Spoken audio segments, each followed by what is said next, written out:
Hello, everyone. Welcome to another episode of Podcast Aunty, and I'm your host, Aparna. First of all, a big thank you to all of you for watching and listening to my podcast episode weekly. Now, whether it's sharing your feedback, leaving a comment, or giving it a thumbs up, thank you for being a part of this journey with me. Your support means a lot, especially now when I'm starting up. Today, we'll be discussing leadership styles, their important roles, and how to be an effective leader. Now, there are numerous guides available what makes a good leader, but it's always great to hear from someone who has actually led. And we are lucky today, we have a guest who has been people leader from the last 20 years. Please welcome Ankit Jaiswal, who is here with me to share his insights on this topic. Hello, Ankit. Welcome to Podcast Aunty. How are you today? I'm very well. Thank you so much for having me on your show. Thanks for agreeing to do this. Thank you. No problem. Why don't you introduce yourself for our viewers as to what you do currently? Sure, absolutely. I work for the world largest mining company, and I look after a very sizable and large department, and oversee all the commercial and procurement activities for that company. And how big is your team currently? Currently, we have around 30 people in the team, and they are all globally present. So they are in Asia, they are in Australia, they are in South America. So we've got a global presence, and hence different diverse team talent that I have. Perfect.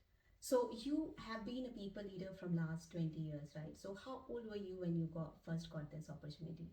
I was very fortunate actually. I was only 23 years old when I got a people leadership responsibility, and that was a really an amazing experience. And that was predominantly because of the trust that my leader had at that point in time. That early in my career, I got to manage people. But then also, I started my career very early. I started working full time when I was 19 years old. So in 4 years' time, I got the step up opportunity to manage others. And how was it? Because when you look back at your journey, has your experiences in managing people have changed over the period of time? Absolutely. So when I was a new leader and when I joined uh, and took the responsibility for that role, it was obviously very overwhelming. It was quite awkward to get things done out of from those people. But gradually, my leadership style changed quite a lot than what it is. So in the beginning, when I took the role, I was, as I said, I was only 23 years old. I was single, just out of from the university, learning about the corporate life, the behavior, and how do you actually manage people. What are the ups and downs that you go through with? Was very different. And then every 5 years or 10 years, every decade, my style and the maturity of the leadership team dramatically changed, and that happened for a lot of reasons. It was personally, I was changing as the person I was. So of course, I got married and then got kids, got more responsibilities, and all that started to show up in my work as well. Any example how that changed your leadership style, your personal practice? Yeah, absolutely. When I was a single, um, my leadership style, I would say, was not a leader, it was more a manager. And the idea was how to get most value and work out of my team. And if they don't perform, then I had a very regimented approach on what I do with them and how I manage their performance. So it was very transactional. It was very arm's length. It was just on a one-on-one basis, and it was short term. When I got married, obviously I had more responsibility.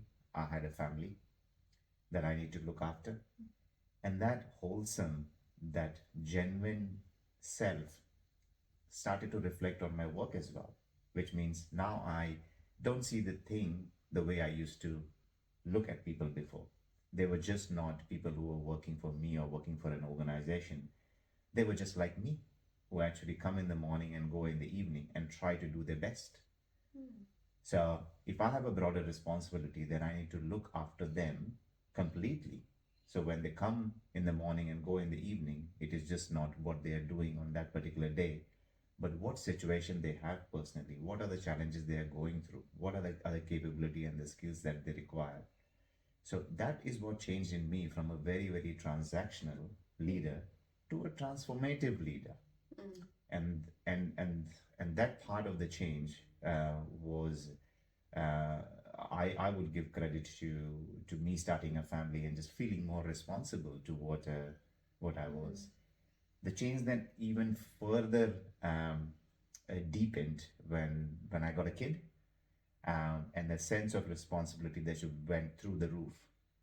Um, and so the next leadership roles that I had after having a kid, I felt a sense of purpose and a reason on the responsibility that I had as a leader, which is a lot more than even a transformative leader.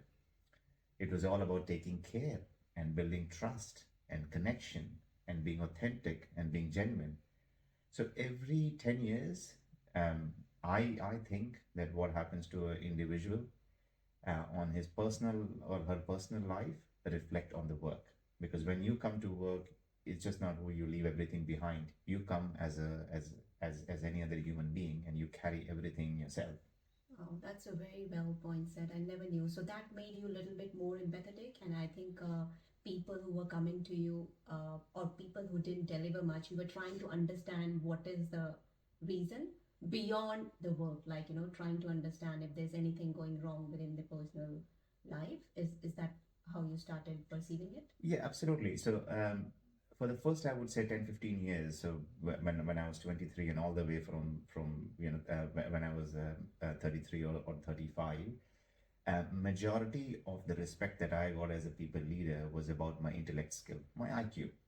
I knew the work, I had the depth, I exactly knew what needed to happen, and I was just getting better in in getting things out of it. When I moved into in my personal life, when I moved into all these other things that came to me gradually and very naturally, which is being empathetic, being connected, being understanding, um, being socially aware, building the relationship. These things then on the EQ side, which is the emotional intelligence side, is became my strength. So I completely flipped from being an expert on a subject to actually a leader who influence and inspire others and help and connect and care and be empathetic. That is the change that I see. So now people come to me not for because I know a particular thing. They come to me is because they see me something that I could solve problem for them, and I can inspire them, and I can show them the path and the journey that they haven't seen before. So it's a very transformative change. So a great leader can also be a good mentor, right? That's what, once you become a people person. So now, the next question that I had in mind, because they say leaders are born and not made.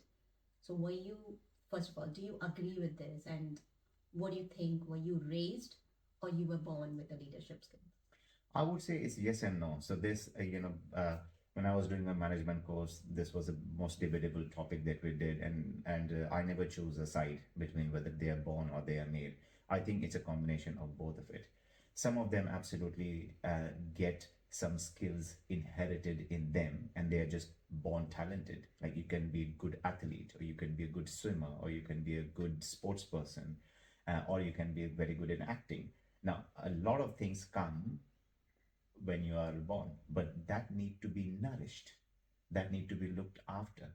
It's same as I'm into the mining company. We get a resource from the ground, but that means nothing unless we refine the resource. We can't turn that into a gold or a diamond or iron ore or a copper which can be used. Leadership is again the same thing. You can be born with a certain skills, but unless you get an experience, you get the exposure, and and all those talents are properly um, uh, directed into something productive, then Yeah. there is no point in having those talents. So it's a combination of both of it that need to exist. You need to have some talent, but that need to be really nurtured, and that Given skills that need to be exposure. correct. Yeah. That skills need to be sharpened. And because from most of your conversation is coming across that you care for people now. There is a culture of care. There is a culture of safety. Do you think good leaders have to be a people person in order to grow in their career? I don't think so. So I have had leaders, in fact, our former CEO was very introverted and not a people person at all. And the reason for that is he was a scientist. So he was all by himself, a highly intellect person, and very less it comes across being a great people leader and an inspirational people leader that would you would imagine. But having said that, every leader have got a particular style, a personality, and that should come across very very clearly. So if a leader is introvert, whoever is coming and facing that leader need to understand that is the set of qualities and the behavior that the person comes with. So an introverted leader can absolutely be a great leader and can add a lot of value to the organization and to the world than someone who is So always introvert is outspoken. different. I'm talking about people. Like, do you have to really care for people, or you can be a transactional leader yet successful? I don't think so. So I think you have to uh, have respect, care, and connection for the people, at least in terms of what you understand them to be a leader. Otherwise, getting work done out is basically a manager's role. Yeah. And does your style change depending on which organization you go or the team that you handle? I think so. You started with like what was the team size when you started, and now it's you 30. But have you had team larger than that? Absolutely. So I have had team. I started off with hiring my first, obviously only one person, and that very quickly grown into a 50 people organization. And then after that, as I moved and my role changed into different countries, and depending what the geographical location is, the team size quite changed. So I've got 30 now, but I've had times when I had only 5 or 50. So it keeps changing on what it is.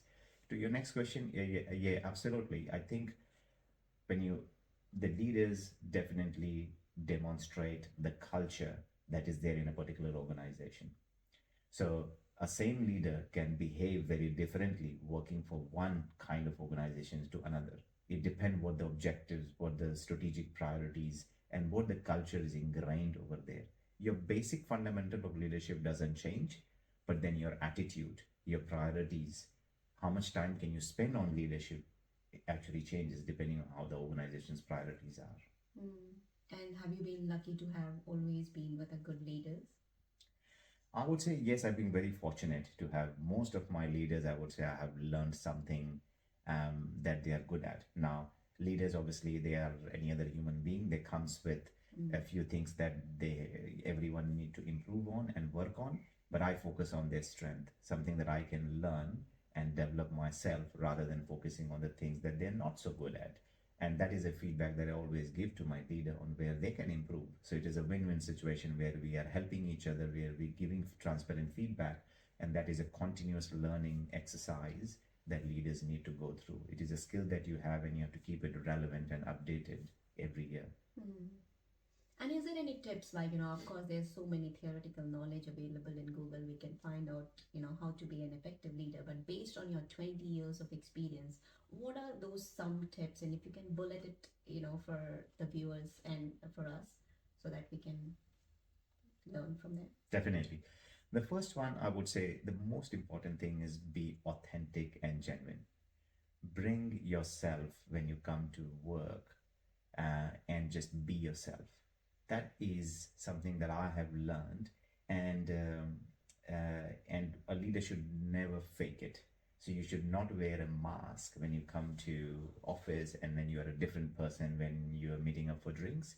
That is something I have seen many people trying and have really not been very successful. So being authentic and being genuine, I would say, is the first one. The second one I would say is knowing what the other person is. So having a deep understanding and a connection and an empathy for the person who is coming to you for something else. The third thing I would say is be very neutral, whether it's your team or somebody else. because that shows your real personality. So you are a true leader when your personality doesn't change 5 times in a day. So if your stakeholder comes or your customer comes compared to your supplier or someone who needs something from you rather than what you need from them, your basic leadership qualities on how you think, how you behave, how you interact should not change. So, and then the last one I would say is always keep learning. So leaders, it's not only about inspiring, but it's about asking the right questions, planting those things which inspire others and make them think. So to just be always be curious about what is happening, and that is called, Nelson Mandela used to call it leadership, lead from behind. So usually we see leaders at in the right in the front and showing the direction and showing the path and the vision, but most of the leaders are successful who just ask for the question and let the team realize that when they answer all these questions, or at least try to answer all the questions, they exactly feel get to the empowered. path that you want to. So it's a shared vision. It is a shared vision, and they feel more accountable. They feel that they have owned that responsibility, that they've worked out together, and we all are in the same path. So that is the fourth most important part of the thing. Leadership is not only about telling, it's about asking a good quality question and setting up that safe environment for everyone to grow and prosper. Mm. No, these are really great points. Are there any don'ts, like it could be ineffective communication or micromanagement from your own personal experience? What are the things that you are very careful of when you're leading a team that you don't want to do that? So your don'ts may not be necessary that everyone agrees with that don'ts. Absolutely. The first thing I would say is recognizing and appreciating someone who is a brilliant performer but toxic to the team is one thing that a leader should never do. That is a very short term side of any leader, of recognizing and acknowledging a top performer who is giving the results but not creating the culture that is needed. That is definitely a leader should definitely not promote, in my view. The second thing is always look out for a fresh talent or a way where your team get opportunity to go out and work from others. So never your leadership, a leader should always have a role model, how the person can get better, either from your within organization or outside organization. That is how we continuously learn. I get quite inspired by the Japanese philosophy of Kaizen. Every day you should improve. How do I leave the world of leaders better than what it was yesterday? So, and these comes with a little, very small improvement that we can do on a daily basis to do sort of better things. So, from a don't side, don't stop. Don't think that you are a great leader already and you can't get better. It's always a continuous process that every leaders go through to keep them relevant in the society. Thank you so much. That's a great point. Any tips for the younger generation who are in the school or university? They are in a very important stage of their life. How can they build that leadership quality? Yeah, for sure. First thing, I think for younger generation, I was very fortunate to get an opportunity in 23 of managing people. But one should not think that you can be a leader only by managing people. Good. That is only one dimension of a leadership team or leader. The true leader is in mind. It is the thought leadership team. It is really the thinking process that comes to it. So if I have an idea, how do I lead that? How do I inspire others to make that idea into something very tangible? That is a leadership quality. So don't get stuck, is what I would say to the young generation, that you can only be a leader when you have people reporting to you. I would say you can be a leader on yourself, on how you manage, how you collaborate, how you inspire others, how you take an idea and make it into something very, very big. So think big, be your own leader, be collaborative, ask the right questions, be curious, and learn. Thank you so much, Ankit, for sharing all this insightful. It's been really helpful. My pleasure.